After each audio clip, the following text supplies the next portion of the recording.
Imagine a man who started life on a small Mediterranean island and eventually became the most powerful ruler in Europe. A military genius whose victories terrified kings and changed history. His name was Napoleon Bonaparte. Napoleon was born on August 15, 1769, on the island of Corsica. His family belonged to the local nobility, but they were not wealthy. At a young age, he was sent to military schools in France. He struggled to fit in because of his accent, but he focused on studying and became especially skilled in mathematics and military science. In 1789, the French Revolution began. The old political system collapsed, creating opportunities for talented military officers. Napoleon quickly rose through the ranks. In 1793, he helped French forces capture the city of Toulon, earning recognition across France. In 1796, Napoleon was given command of the French army in Italy. Despite having fewer resources than his enemies, he won a series of impressive victories. His leadership transformed a weak army into a powerful fighting force. Within a year, he became a national hero and gained fame throughout Europe.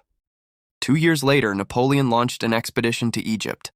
Although the campaign achieved mixed military results, it increased his reputation and made him even more popular in France. By 1799, France was suffering from political instability. Seeing an opportunity, Napoleon took part in a coup and seized power. He became first consul of France and promised stability after years of chaos and revolution. In 1804, Napoleon crowned himself Emperor of France. He wanted to show that his power came from his achievements rather than royal blood. As emperor, he introduced major reforms.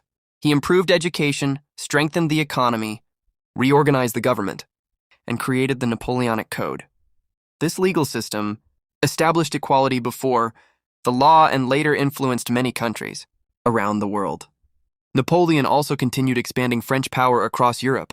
His greatest victory came in 1805 at the Battle of Austerlitz. Facing the armies of Russia and Austria, he used brilliant tactics to win a decisive battle. Many historians still consider it one of the greatest military victories in history. After Austerlitz, Napoleon defeated several European powers. His armies achieved victories against Prussia, Austria, and other states. As French influence grew, much of Europe either came under French control or became allied with France. At the height of his power, Napoleon ruled one of the largest empires Europe had seen in centuries. He placed relatives on foreign thrones and reshaped the political map of the continent. However, one major enemy remained undefeated: Britain. The British Royal Navy controlled the seas, making an invasion impossible. To weaken Britain, Napoleon introduced the Continental System, which aimed to stop trade between Britain and mainland Europe. The plan failed to achieve its goals. Smuggling increased, European economies suffered, and resistance to Napoleon's rule began to grow. Even some allies became unhappy with French domination.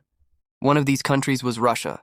Tsar Alexander gradually ignored the Continental System and resumed trade with Britain. Napoleon saw this as a challenge to his authority. In 1812, he assembled the largest army Europe had ever seen. More than 600,000 soldiers marched into Russia. Napoleon expected another quick victory. At first, the invasion seemed successful. The French army advanced deep into Russian territory, but the Russians avoided major battles and retreated eastward, destroying supplies and food as they went. Eventually, Napoleon entered Moscow. Instead of victory, he found a city damaged by fire. The Russians refused to surrender, and no peace agreement came. As winter approached, Napoleon ordered a retreat. The withdrawal became a catastrophe. Cold weather, hunger, disease, and constant attacks devastated the army. Thousands died and discipline collapsed. By the time the survivors escaped Russia, only a small part of the original army remained. The Russian campaign became one of the greatest military disasters in history and destroyed Napoleon's reputation for being unbeatable. The disaster in Russia encouraged Napoleon's enemies to unite against him. Britain, Russia, Prussia, Austria, and several other nations formed a new coalition. Together, they prepared to challenge French dominance in Europe. Although Napoleon was still a brilliant commander, his army was no longer as strong as before. Many experienced soldiers had been lost in Russia, and replacing them was difficult. Even so, Napoleon continued fighting and won several important battles. In 1813, however, the coalition armies achieved a major victory at the Battle of Leipzig, often called the Battle of Nations. It became one of the largest battles in European history. Napoleon was forced to retreat, and his enemies continued advancing toward France. By early 1814, coalition forces entered Paris. Facing overwhelming opposition, Napoleon was forced to abdicate the throne. After years of conquest and victory, his empire had collapsed.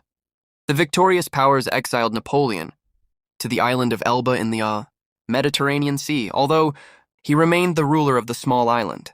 His days as Emperor of France seemed over. However, Napoleon refused to accept defeat. In February 1815, he escaped from Elba and returned to France. As he marched toward Paris, thousands of soldiers joined him. Units sent to arrest him instead declared their loyalty. Without fighting a major battle, Napoleon regained control of France. This dramatic return shocked Europe and marked the beginning of a period known as the 100 Days. European leaders quickly formed another coalition. They believed that lasting peace would be impossible while Napoleon remained in power. Once again, Europe prepared for war. Napoleon knew he had little time. Before his enemies could fully organize their armies, he decided to attack first.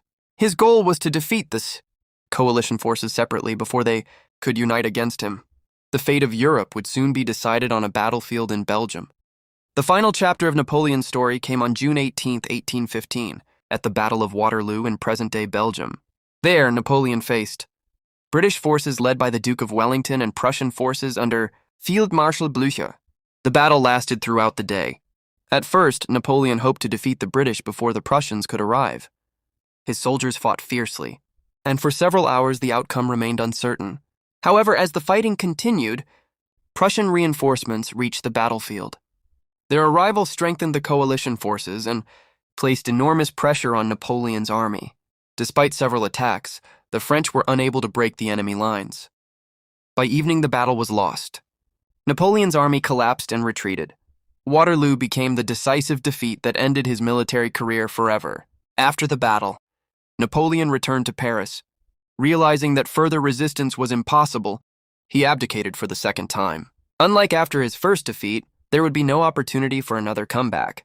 The British sent Napoleon to the remote island of St. Helena in the South Atlantic Ocean, thousands of kilometers away from Europe.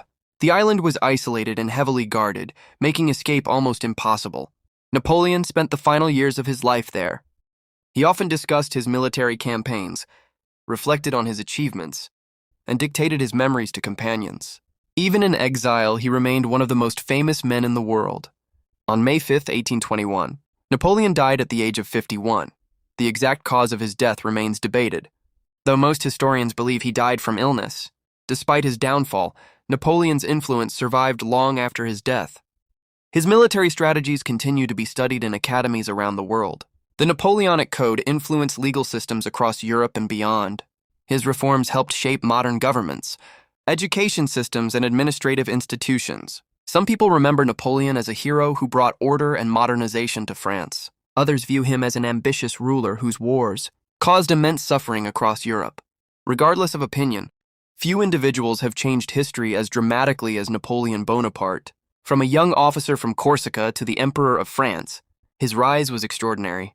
He conquered much of Europe, reshaped nations, and left a legacy that remains visible more than 2 centuries later. His story is still remembered as one of the greatest rises and falls in world history. Even after Napoleon's death, his influence did not disappear. In 1840, nearly 20 years after he died, his remains were returned to France. Thousands of people gathered to honor the former emperor, showing that he was still admired by many French citizens. Throughout the 19th century, Napoleon became a legendary figure.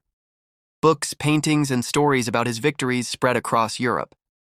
Military leaders studied his campaigns, while politicians debated his achievements and mistakes. One reason Napoleon remains famous is his ability to rise from relatively modest beginnings. Unlike many rulers of his time, he was not born into a powerful royal family. Through talent, determination, and ambition, he became one of the most powerful men in the world. His military innovations also changed warfare. Napoleon emphasized speed, mobility, and coordination between different parts of the army. Many of his methods influenced military strategy long after his death. At the same time, historians continue to debate his legacy. Supporters argue that he modernized France, strengthened government institutions, and spread important legal reforms throughout Europe. Critics point to the enormous human cost of the Napoleonic Wars, which caused millions of deaths and years of destruction. Today, Napoleon remains one of the most studied figures in history.